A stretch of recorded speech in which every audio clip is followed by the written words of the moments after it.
তো হ্যালো বন্ধুরা, কেমন আছো সবাই? আশা করছি সবাই ভালো আছো। Welcome to smart approach. তো দেখো, আজ আমি একটা প্রফিট অ্যান্ড লসের অঙ্ক নিয়ে এসেছি, যেটা খুবই ইম্পর্টেন্ট অঙ্ক। প্রায় এটা প্রিভিয়াস ইয়ারে বারবার দিচ্ছে এই কোয়েশ্চেনটা। তো দেখো কি বলেছে। বলেছে a man sold 2 horses for 3000 each. ঠিক আছে, gaining 25% on the one and losing 25% on the other. মানে একটা মানুষ কি করেছে, সে দেখো দুটো ঘোড়া বিক্রি করেছে, প্রত্যেকটার দাম 3000 টাকা করে, এবং সে কি করেছে 25% প্রথম ঘোড়াটায় 25% লাভ করেছে, এবং যে দ্বিতীয় ঘোড়াটা আছে সেটাতেও 25% লস করেছে।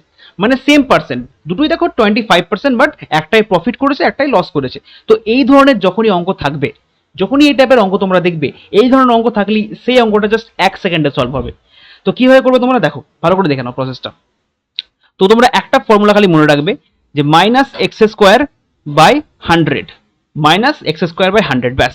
এই ফর্মুলাটা খালি তোমাদের মনে রাখতে হবে। এই ফর্মুলাটা মনে রাখলে অঙ্ক সলভ, জাস্ট 1 সেকেন্ড লাগবে, এটা মুখে মুখে হয়ে যাবে। কি করবে তোমরা দেখো, এক্স এর জায়গায় মানটা বসিয়ে দেবে, মানে কি এখানে 25, এক্স মানে যেটা পার্সেন্ট থাকবে, যে যত পার্সেন্ট লস বা যত পার্সেন্ট প্রফিট হচ্ছে, সেটা হচ্ছে এক্স এর মানটা, বাই 100, ব্যাস। এবার মাইনাসটা কি ইন্ডিকেট হচ্ছে? মাইনাসটা ইন্ডিকেট করছে লস। মাইনাস মানে লস। 25 স্কোয়ার তোমরা সবাই জানো, 25 625 বাই 100। এবার 100 মানে দুটো শূন্য, মানে দুঘর আগে দশমিক, -6.25। দেখো, মাইনাস মানে লস, তাহলে কি 6.25% লস। দেখো, এক্সাম হলে তোমরা এটা কিভাবে সলভ করবে। এক্সাম হলে কিন্তু এই ফর্মুলাটা লেখারও দরকার নেই, তোমরা জাস্ট যত পার্সেন্ট থাকবে সেটা ডাইরেক্ট স্কোয়ার করে দেবে। যত পার্সেন্ট লস বা যত পার্সেন্ট প্রফিট থাকবে সেটা তোমরা ডাইরেক্ট স্কোয়ার করে দেবে। মানে 25 এখানে যেহেতু দেখো 25 আছে, 25 এর স্কোয়ার মানে কি 625। তো দেখো 625 এখানে দুটো অপশন আছে, একটা হচ্ছে প্রফিট, একটা হচ্ছে লস। তো তোমরা মনে রাখবে যে যখনই সেম পার্সেন্ট প্রফিট বা সেম পার্সেন্ট লস দুটোই একসাথে হবে, তখন অলওয়েজ লস হবে। ঠিক আছে, তখন অলওয়েজ লস হবে। তো তোমরা ডাইরেক্ট এটাকে অ্যান্সার করে দেবে 6.25% লস। তো এক্সামে তোমরা এই ফর্মুলাটা কিন্তু লিখবে না, এটা জাস্ট তোমাদের বোঝানোর জন্য বললাম। তো এই ফর্মুলাটা তোমাদের লেখারও দরকার নেই, ডাইরেক্ট তোমরা মুখোমুখি করবে। আর মনে রাখবে যে সবসময় লস হবে।